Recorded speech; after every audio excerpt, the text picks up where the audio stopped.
গ্রামাঞ্চলে মানুষ দৈনন্দিন যে কোনো সমস্যায় পতিত হলে তারা কবিরাজ, ঝাড়ফুঁক, তাবিজ, বিভিন্ন রকমের মন্ত্র এবং কবিরাজরা আংটির মাধ্যমে সমস্যা সমাধান করে। এগুলোকে শরীয়ত সম্মত পদ্ধতি। আমরা গ্রামে থাকি কিংবা শহরে, আমাদের জীবনে বিপদ আপদ, বিভিন্ন ব্যত্যয়, মুসিবত, অসুখ বিসুখ, বিভিন্ন রকমের কষ্ট দুঃখ এগুলো আমাদের জীবনে আসবে, আসতে পারে। এটা আমাদের জীবনের অংশ। আল্লাহ জীবনকে এইভাবেই করেছেন যেখানে সব সুখ দিয়ে ভরা থাকবে না, সুখে দুঃখে ভরা থাকবে। এখন যখন আমাদের কোনো কষ্ট হবে, দুঃখ হবে, অসুখ বিসুখ হবে, বিপদ আপদ হবে, আমাদের একজন মুসলমান হিসেবে প্রধান এবং প্রথম করণীয় হবে আল্লাহর দিকে মনোনিবেশ করা, আল্লাহর কাছে দোয়া করা, সাহায্য চাওয়া। নবীজি সাল্লাল্লাহু আলাইহি ওয়াসাল্লাম বলেছেন, তোমাদের কেউ তার পায়ের জুতোর ফিতাটাও যদি ছিঁড়ে যায়, সে আল্লাহর কাছে দোয়া করবে। মনে করতে পারি আমরা যে এটা আবার কি এমন বিপদ যের জন্য আল্লাহর কাছে দোয়া করতে হবে। মূলত আমার পায়ের ফিতা ছুটে গেছে, আমি এটা ঠিক করে ফেলতে পারবো হয়তো, তারপর আমি মনে মনে আল্লাহর কাছে দোয়া করবো, আল্লাহ এটা একটা বিপদ হতে পারে আকারে ছোট, আপনি সাহায্য করেন যেন সহজে আমি রিপেয়ার করতে পারি, এটাকে সারতে পারি, ঠিক করতে পারি। এই মেন্টালিটি থাকতে হবে। তাহলে বিপদ আপদে আল্লাহর দিকে মনোনিবেশ করা এটা আমাদের ইমানের গুরুত্বপূর্ণ একটা দাবি।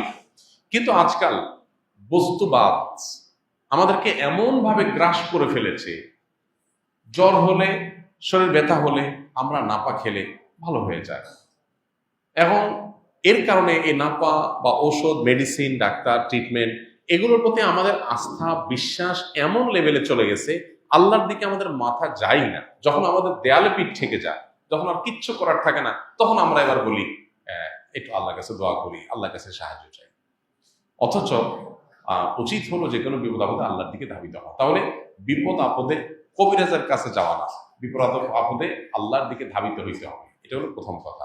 এর পাশাপাশি সে বিপদ দূরের জন্য জাগতিক যে স্টেপ আছে, অসুখ হলে ট্রিটমেন্ট করা, ডাক্তারের কাছে যাওয়া, বিপদ আপদ দূরের জন্য বিভিন্ন চেষ্টা করা, সেটা আমরা করব। পাশাপাশি যদি আপনার রুকিয়া, কোরআন হাদিসের আলোকে ঝাড়ফুঁক করার প্রয়োজন হয়, সেলফ রুকিয়া, নিজের ঝাড়ফুঁক নিজে করবেন। আর না হলে কোনো রাকির শরণাপন্ন হবেন, যিনি কোরআন হাদিসের আলোকে শুধু ঝাড়ফুঁক করেন, এতটুকু। এই কবিরাজ, তাবিজ, কবজ দেওয়া বিপদ আপদে বিশেষ করে এটা নবী সাল্লাল্লাহু আলাইহি ওয়াসাল্লামের সুন্নাহ বিবর্জিত কাজ। এটা নবী সাল্লাল্লাহু আলাইহি ওয়াসাল্লামের কোনো সুন্নাহ না।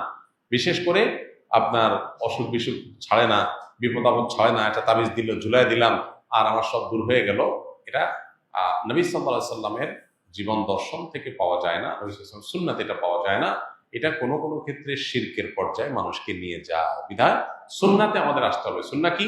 আমরা আল্লাহর কাছে দোয়া করব, কোরআন হাদিসের আয়াত পড়ে, দোয়া পড়ে পড়ে ফু দেব এবং আল্লাহর কাছে সাহায্য চাইব। এটাই হলো সুন্নাহ পদ্ধতি। আল্লাহ আমাদের তৌফিক দান করুন।